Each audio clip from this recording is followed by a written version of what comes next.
nice. Hey guys, Sean Hammond with PremierGuitar.com. We are at Summer NAMM 2019 in Nashville at the Yamaha booth. We're talking to Andy about the new FG Red label, right? Yeah. So what we're doing is we're going to capitalize on the history of Yamaha FG. For many of us that grew up in the 60s or 70s, FG was the label, right, in Yamaha. So now what we're going to do for this year is we're going to make an all-solid wood FG series. We're going to scallop the bracing. So it's like a vintage guitar, but with some modern appointments. Scallop the bracing underneath it. The other thing we're going to do is a new state-of-the-art electronic system called Atmos. And right now, this guitar has 3 different microphones internally. We're going to do a piezo under the saddle. There's an internal microphone, and then there's also a thing we're calling sheet sensor. And what it is, it's almost like a Band-Aid, and it sits underneath the top of the guitar, and as Carl was playing, and when he taps on the body, now that's going to pick up the vibration of the top of the guitar. Very, very kind of like a contact mic. A little bit like that, right? So especially with singer-songwriters, if they want to do a little percussion on their guitar, having that extra clarity in the sound is what we're looking for. Okay, so are they all spruce and mahogany? Yeah, so we're solid spruce, we're solid mahogany back and sides. All of the guitars have our acoustic resonance enhancement treatment to where we're going to dry the wood, we're going to control the moisture, and then we're also going to pressure treat it to get the wood fibers to lay down. I want to give the customer the best sounding guitar the day they take it home. I don't want anybody to have to wait 20 or 30 years for the guitar to ripen. So it's like torrefied, basically? I think that's the buzzword in the industry. We're go one step beyond that, and we do a pressure treatment that gets the wood fibers to lay down, almost like a vintage guitar where the top has been vibrating for 40 years.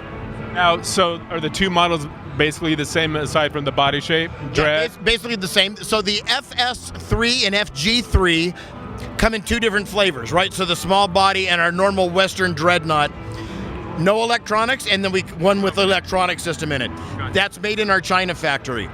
The 5 that Carl's playing the FSX5 is made in Hamamatsu, Japan in the custom shop. But it's not price prohibitive.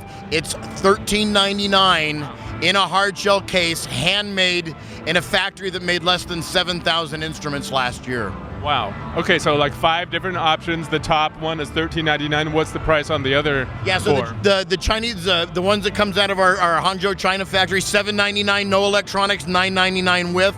And then for the handmade Japanese one, $11.99, no electronics, and $13.99 with. Wow. Yeah. Okay, so 6 of them. Now, before we have Carl play us out, how would you characterize the difference that the scalped bracing makes to it? Is it more kind of a brighter sound, or? Well, what it is what we're trying to get is the richest sound possible. Other companies will make a sparkly sounding guitar, and that's their thing. We like mid-range. We want our guitar to sound very linear, to sound very flat. Let the PA do the hyping of the guitar. When you plug our guitar into an amplifier, you're supposed to hear just that same guitar amplified. We don't want our electronics to color the sound in any way. Remember, the guitar's got no music in it. The music's in our customer. The music's in Carl Toston. So the thing is I have to give him the best possible instrument to get the sound out of his head to come out of the sound hole of a guitar. Now, you mentioned the electronics. Tell us a little bit about the controls on that. So what we're going to do now is we're going to give you the ability to blend the pickup system, and then we're also going to give you some bass contour. It's a very live sounding system. It's kind of very rich sounding. So as you see on the control over there, the bass contour on that right dial gives the customer some extra flexibility to kind of shape their tone. But once again, state of the art, proprietary to Yamaha. This is Atmos feel. Okay, so I'm looking at there's the bass EQ contour that you mentioned. There's the blend between the mic and the undersaddle. Yeah, the undersaddle pickup and the internal microphone. We have an output master volume that'll control the output coming down the cable, and then that bass contour. But what we're doing is we're blending 3 different signals into making 1 signal output. So, just fantastic. Nice. All right, Carl, you want to play us out? And well, let's have Andy tell us where to go online first to find out more. All your information, you can go to usa.yamaha.com, and you can get product information, you can see video and get your specs there, and then just keep reading and watching Premier Guitar, because we're always there. Killer. Thanks, Andy. Thanks, Carl.